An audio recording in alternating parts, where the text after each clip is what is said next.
Hello friend, હું doctor જયુલ કામદાર, paediatric સર્જન, Jaydeep hospital.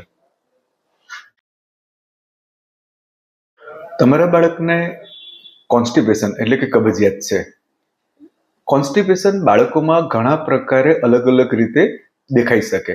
સામાન્ય રીતના કડક સંડાસ આવવું, પેટમાં દુખાવો થવો, સંડાસમાં લોહી નીકળવું, સંડાસ કરતી વખતે અસહ્ય દુખાવો, સંડાસની જગ્યાએ અસહ્ય દુખાવો થવો, એના પછીના સ્ટેજમાં સંડાસની જગ્યા બહાર આવવી, શરૂઆતમાં બહાર આવેલી જગ્યાએ જાતે જ અંદર જતી રહે પણ પછી આપણે ધક્કો મારીને અંદર મૂકવી પડે, અને છેલ્લા સ્ટેજમાં તો તમે ધક્કો મારો તોય બહાર નીકળે, જેને રેક્ટલ પ્રોલેપ્સ કહેવાય છે.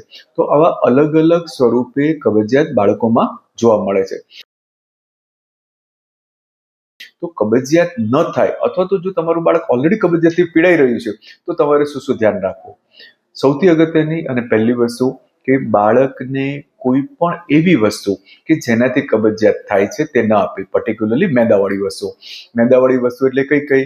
બ્રેડ, બિસ્કિટ, ચોકલેટ, પાઉં, toast, Maggi, nankhatai, pastry, cake, pizza, burger, dabeli, sandwich, કશું જ નહીં. એના ઓલ્ટરનેટિવ બી નહીં શોધવાના કે સાહેબ અમે આટા મેગી લઈ આવીશું કે સાહેબ અમે બ્રાઉન બ્રેડ આપીશું, એવું પણ નહીં આપશો. નંબર 2, જેટલા બને તેટલા લીલા શાકભાજી. લીલા શાકભાજી એટલે બટાકા નહીં, રીંગણા, ભીંડા, ટીંડોળા, કાકડી, ગાજર, ગવાર, ફ્લાવર, કોબી, ચોળી, તુરિયા, ગલકા, દૂધી, દરેક શાક પુષ્કળ પ્રમાણમાં આપો. રોટલી અને શાક, ભાત અને શાક, ખીચડી અને શાક, ભાખરી અને શાક, દરેક વસ્તુ જોડે શાક આપવું ફરજિયાત છે. જો રોટલીને ગોળ આપીએ તો ના ચાલે, દાળ ભાત આપીએ તો ના ચાલે, ખીચડી દૂધ આપીએ તો ના ચાલે, ભાખરીને છુંદો આપીએ તો ના ચાલે. દરેક વસ્તુ જોડે શાક ફરજિયાત છે. સલાડ એટલે ટમેટા, કાકડી, ગાજર, બીટ અને કોબી, 5 વસ્તુ કાચા કાપી, 1 વાડકો સવારે, 1 વાડકો સાંજે ફરજિયાતપણે. ત્રીજી વસ્તુ ફ્રૂટ્સ, ચીકુ અને સફરજન સિવાય બધા જ ફ્રૂટ્સ આપો. જે પણ ફ્રૂટ આપો એ કાપીને આપો. કોઈ પણ ફ્રૂટના રસ, જ્યુસ, મિલ્કશેક એવું કરીને નહીં આપતા. ચોથી વસ્તુ તૈયાર નાસ્તાના પડીકા. તૈયાર નાસ્તાના પડીકા એટલે શું? અંકલ ચિપ્સ, કુરકુરે, ચિટ્ટોસ, વેફર, ભૂંગળા એવી કોઈ પણ વસ્તુ નહીં આપવી. 5મી વસ્તુ દૂધ, અડધો કપ સવારે, અડધો કપ સાંજે. એનાથી વધારે દૂધ કે દૂધની કોઈ પણ બનાવટ નહીં આપી. દૂધની બનાવટ એટલે શું? દહીં, છાશ, માખણ, ચીઝ, પનીર, આઈસ્ક્રીમ, માવાની મીઠાઈઓ, એટલી વસ્તુને હાથ નહીં લગાડવા દેવાનો. અડધો કપ દૂધ સવારે, અડધો કપ દૂધ સાંજે. બાળકની છઠ્ઠી વસ્તુ, બાળકની ઈચ્છા હોય કે ના હોય, ફરજિયાતપણે ઘડિયાળમાં જોઈ 15 મિનિટ સવારે અને 15 મિનિટ સાંજે સંડાસમાં બેસાડી દેવાનો.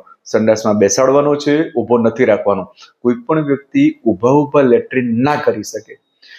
7મી વસ્તુ, બાળકને પુષ્કળ પ્રમાણમાં પાણી આપો. જેટલું બને એટલું પાણી, બને તો ત્યાં સુધી તો દર કલાકે યાદ કરીને બાળકને પાણી પીવડાવો.